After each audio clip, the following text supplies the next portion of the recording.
Chavez ordered the recruitment of criminal leaders inside and outside prisons to defend the resolution in exchange for impunity. We'll let you out. You got to go attack America. They bragged about having sent thousands of spies over decades. Some of them are now career politicians. Who are they? Can you please identify those people for us? We would like to know. Who are they? It's really one of the things I liked about Donald Trump was that he was against the Iraq war. He was against the war in Libya. He was against the war because often regime change leads to chaos. An ex-spy chief sending a letter warning President Trump about what is happening on the international stage. And Carrie Lake is flagging this one for us, saying, here's a letter written to President Trump from a man formerly inside the Maduro regime and the cartel. She says this is a stark warning. Writing, Dear Mr. President, we're going to read through it, but someone else is also weighing in on this, and her name is Sidney Powell. We remember her from the rigged 2020 election. She was fighting for the president, got prosecuted by Fani Willis. She said, yes, this election fraud. It's all connected to everything wrong here. So pay close attention to this. And the letter was originally brought to our attention courtesy of the Dallas Express. They said, we got an exclusive here. Former Maduro spy chief sent a letter to Trump. This guy right here is in federal prison right now. His name is Hugo Carvajal Barrios. Used to work with Maduro. We're talking about invading Venezuela or bombing them or whatever's happening soon. Saying the Dallas Express got our hands on an explosive letter addressed to President Trump from Hugo, the former director of military intelligence for Venezuela. Kind of sounds like the director of the CIA, and one of the most powerful figures inside the government of Hugo Chavez and Nicolas Maduro. The letter, shared exclusively with us by his lawyer called Robert, a former senior Justice Department prosecutor, okay, so not just some random attorney, former senior Justice Department prosecutor, is now representing him. He releases the letter. Marks the first time the retired Major General has put these warnings on the record since he pled guilty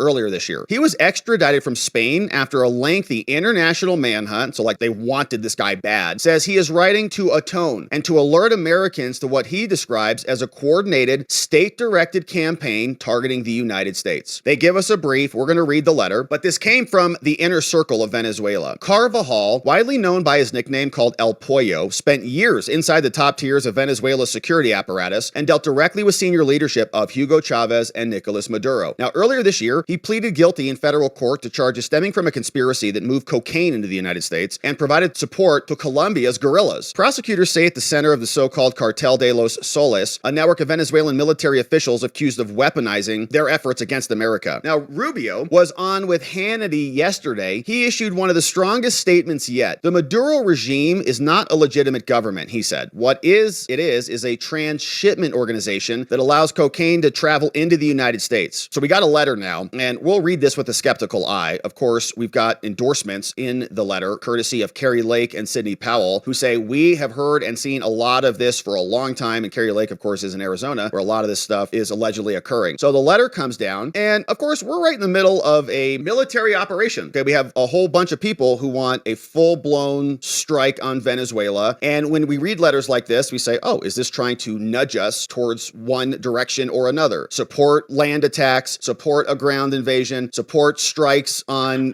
targets that are inside Venezuela, not just the boats that are leaving Venezuela. Is it trying to nudge us that way? Or is this the truth? Is this an op or is this the truth? So here is what this person says. Dear Mr. President and the people of the United States, that's us. My name is Hugo Barrios. Now, for many years, I was a high-ranking member of the Venezuelan regime. I was a three-star general trusted by both Hugo Chavez and Nicolas Maduro, and I served as the director of military intelligence and a deputy in the National Assembly. Now, today, I sit in an American prison because I voluntarily pled guilty to crimes charged against me, a narco-terrorism conspiracy, and I write to atone by telling the full truth so that the United States can protect itself from the dangers that I witnessed for so many years. I publicly broke with the Maduro regime in 2017 and fled my country, knowing that I faced criminal charges in the U.S. In doing so, I became their enemy. Knowing the risks, I acted with the strongest conviction to dismantle Maduro's criminal regime and bring freedom to my country. And he may also be, kind of begging for a pardon right now. Today, I see the need to address the American people about the reality of what the Venezuelan regime truly is and why President Trump's policies are not only correct, but absolutely necessary to the United States national security. He writes, I personally witnessed how Hugo Chavez's government became a criminal organization that is now run by Nicolas Maduro and this other guy called Diosdado Cabello and other senior regime officials. The purpose of this organization, now known as the Cartel of the Suns, is to weaponize drugs against the United States. Yeah, that's why we're happy they're getting blown out of the water. The drugs that reached your cities through new routes were not accidents of corruption or just the work of independent traffickers. They were deliberate policies coordinated by the Venezuelan regime against the United States. We know. Now, this plan was suggested by the Cuban regime to Chavez in the mid-2000s and has been successfully executed with the help from FARC, ELN, Cuban operatives, and Hezbollah. The regime has provided weapons, passports, and impunity for these terrorist organizations to operate freely from Venezuela against the United States. And it's resulting in hundreds of thousands, millions over years of people dead. Since 2000, millions dead from drugs. Tren de Aragua, they say. Now, I was present at the meetings when decisions were made to organize and weaponize criminal gangs across Venezuela to protect the regime. Among them, the group known as Tren de Aragua. Chavez ordered the recruitment of criminal leaders inside and outside prisons to defend the resolution in exchange for impunity. We'll let you out. You got to go attack America. Now, after Chavez died, Maduro expanded this strategy by exporting criminality and chaos abroad to target Venezuelan political exiles and artificially reduce crime statistics in Venezuela. Remember, Trump said they're releasing them out of their prisons. Gang leaders were instructed to send thousands of members out of the country. This was coordinated through the Minister of the Interior, the Ministry of Prisons, the National Guard, and national police forces. In fact, Tren de Aragua became the most effective and fastest growing. It's like government endorsed cartels. And they give them,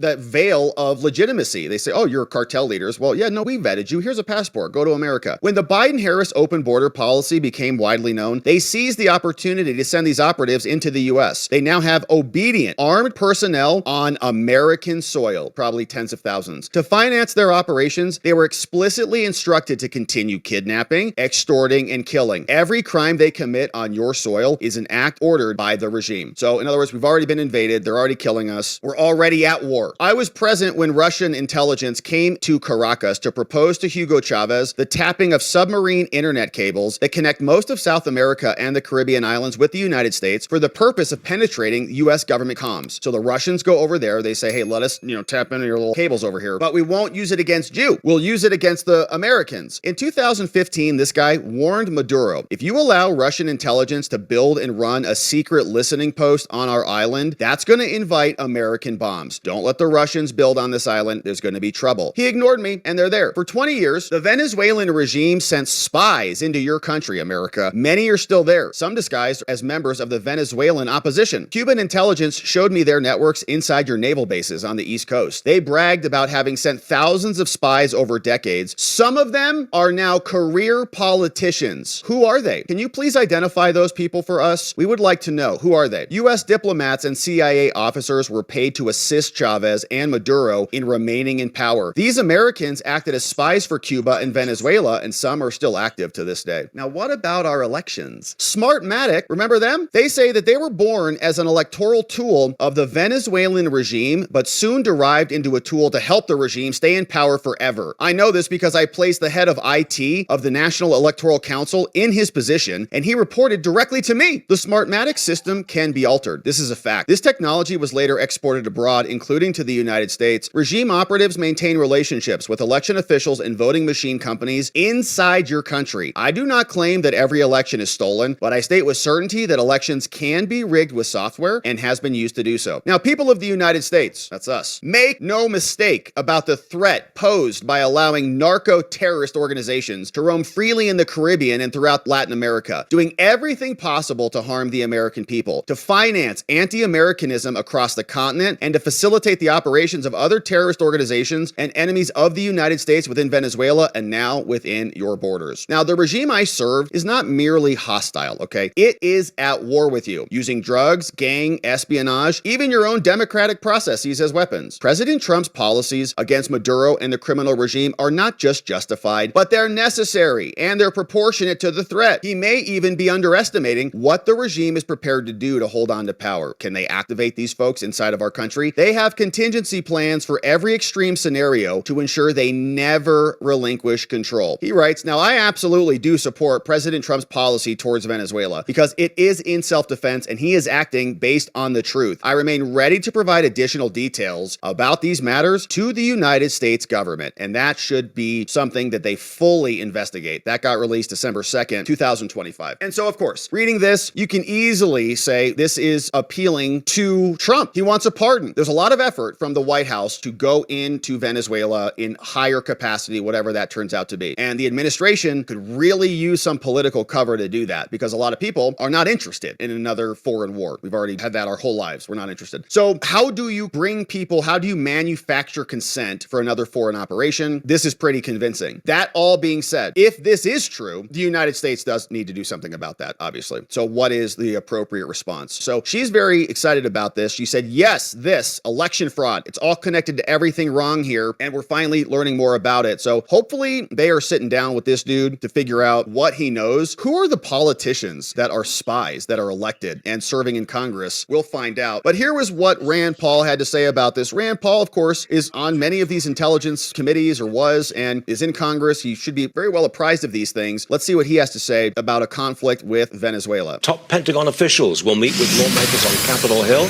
It's all about that second strike on the alleged drug boat that killed two. Senator Rand Paul joins me now. Mr. Senator, now, apart from the recent boat attacks, are you okay with this huge military buildup? I know you don't like the boat attacks. I got that. But this is a huge military buildup. What do you think to that? I think the boat attacks are a prelude to an invasion of Venezuela. I don't like the idea of an offensive war. I like the idea of regime change. It's really one of the things I liked about Donald Trump was that he was against the Iraq war. He was against the war in Libya. He was against the war because often regime change leads to chaos and great expenditures both in lives and in treasure. So I hope that's not what's coming, but it certainly looks like it's a possibility. One way or another, you think Maduro is gone pretty soon? I think for his people, I hope he's gone, of course. I wrote a book, The Case Against Socialism, and in the opening chapters, we talk about starvation, loss of weight, just the gangs roaming, people eating their pets in Venezuela. So I want, the Venezuela people to have a chance. I just don't think the military option, particularly without permission of Congress, is a good idea. What's the alternative to a military operation? Well, the alternative is a messy world where we say, we're not always able to establish perfect government everywhere. I mean, Colombia has a left-leaning socialist as well. South America at any point in time has 3 or 4 socialists running the countries, but it hasn't been our policy to say socialism is terrible and it's ruinous for its people, which is true, but we don't typically go in and just replace people. I mean, think of the despair of those in China, particularly since Tiananmen Square. We don't advocate really going in and having regime change in China, at least rational people don't. So yeah, it's an imperfect world and we continue to strive for better, but we don't think that we have the ability or the obligation to replace governments around the world. I think it's deeper than that, though. So, it's not just about changing the form of government in Venezuela. If what the former Venezuelan CIA director says is true, then they're subverting our country. They're attacking our country, not openly on the face, but through subversive means. And so I think that is maybe where the administration is going, to say we're under attack by this country. The government is facilitating subversively, secretively, an attack on the country in a way that other countries are not doing, which is why there may be an attack on Venezuela. So we'll keep our eye on this one, but Kari Lake and others, I mean, if what is in here is true, and it probably is partially true, at least, it's a big problem. And the United States needs to figure out what to do with the people who are already here. The president has come in, done a great job locking the border down, changing some of the policies, canceling a bunch of admissions from problematic countries, but many of these people are already here. And what happens if there is a land strike in Venezuela and Maduro activates 10,000 criminal gangbanging Venezuelans who have been deported into our country from their country? So we'll keep our eye on it. Kari Lake, Sidney Powell saying, we told you so. Rand Paul, as usual, a little cautious about the next steps, but we'll see what the president does and time will tell.